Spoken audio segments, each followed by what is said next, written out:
आज हम औषध सेवन काल के विषय में बात करने वाले हैं कि औषध सेवन काल अर्थात दवाइयों के सेवन करने के लिए किन किन समयों पर हम दवाइयाँ ले सकते हैं। इसके लिए आयुर्वेद में दवाइयाँ किस समय ली जाए वह बहुत बड़ा सुंदर तरीके से वर्णन किया गया है। आयुर्वेद में आयुर्वेद दवा लेने के लिए 10 काल बताए गए हैं अर्थात 10 समय बताए गए हैं जिसमें दवाइयाँ रोगी लेते हैं तो उसे लाभ होता है।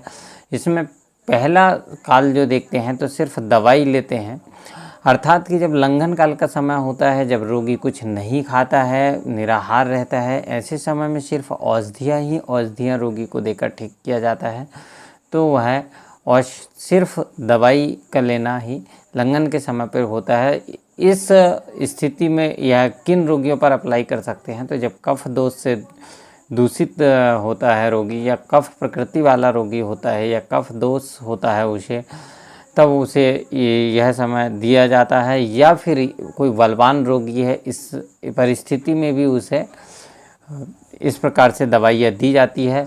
या दवाई लेने के बाद भोजन लेता है तो यह दूसरी परिस्थिति बनती है कि जब कोई रोगी पहले दवा ले लेता है उसके बाद में भोजन करता है, यह स्थिति भी बनती है जिसे कि निराहार बोलते हैं या फिर बिफोर मील बोलते हैं।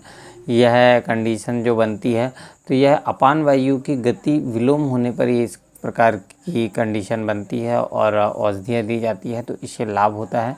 भोजन के बीच बीच में जिस प्रकार से जल पीते हैं, एक उदाहरण है कि जिस प्रकार से जल घूंट घूंट करके बीच बीच में लेते रहते हैं, इस प्रकार से यदि औषधियाँ ली जाती है तो भोजन के मध्य में दवाइयाँ जो ली जाती है वो समान वायु की विकृति होने पर इस प्रकार से दवाइयाँ लेते हैं।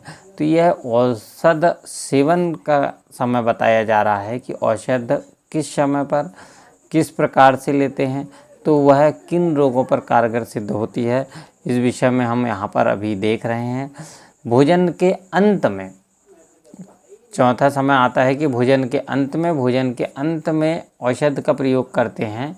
तो दिन में भोजन के अंत में करते हैं तो वह वायु की विकृति में दिया जाता है, और यदि रात में भोजन के अंत में अर्थात आखिरी में यदि हम औषध लेते हैं तो वह उदान वायु की विकृति में हम प्रयोग करते हैं। इस प्रकार से यह भोजन के अंत में यदि दवाइयाँ लेते हैं तो वह लाभकारी होती है। और कवल में पांचवा देखते हैं अर्थात कौर या ग्रास, जिस प्रकार से निवाला लेते हैं उसके बीच में यदि लेते हैं भोजन तो इस भोजन के निवाले के मध्य में यदि दवाइयाँ लेते हैं तो वह दो प्रकार से होता है। कौर के बीच में रखते हैं पहली बात तो दवाइयाँ लेंगे, निवाले के बीच में रखकर उसे ले लेते हैं। दूसरी अवस्था बनती है कि दो निवालों के बीच में दवाइयाँ, एक कौर भोजन लेते हैं उसके बाद दूसरा निवाला खाने वाले रहते हैं, उसके पहले दवा खाते हैं उसके बाद दूसरा निवाला लेते हैं। इस प्रकार से यह दूसरी अवस्था बनती है।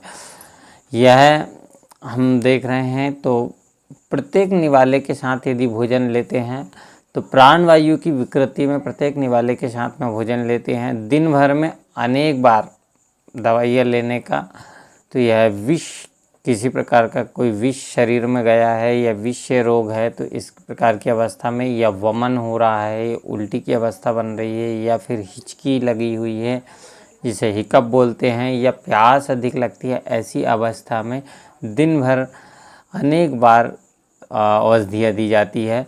अन्न के साथ मिलाकर औषधियाँ दी जाती है। जो अरुचि होने पर इस प्रकार की अवस्था में यह अन्न के साथ में औषधियाँ मिलाकर दी जाती है। तो इसमें